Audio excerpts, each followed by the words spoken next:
Nisikilize.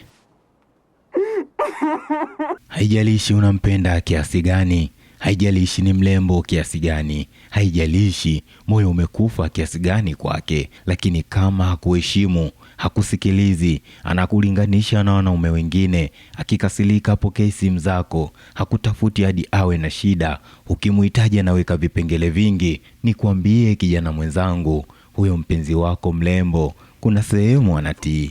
Kuna sehemu akigombezwa na nyamaza, kuna sehemu hajaitwa anataka kwenda, kuna sehemu anaonekana msumbufu kila muda anapiga simu hadi anakatiwa au apokelewi kabisa. Huyo mwanamke wako ana mtu mwingine ambaye sio wewe, anayempenda kwa kila kitu. Ondoka kwenye hayo mahusiano, achana na huyo mwanamke. Unastahili kupendwa bro, unapaswa kuheshimiwa. Mapenzi rahisi sana ukipendwa na kupenda. Kama utaki ni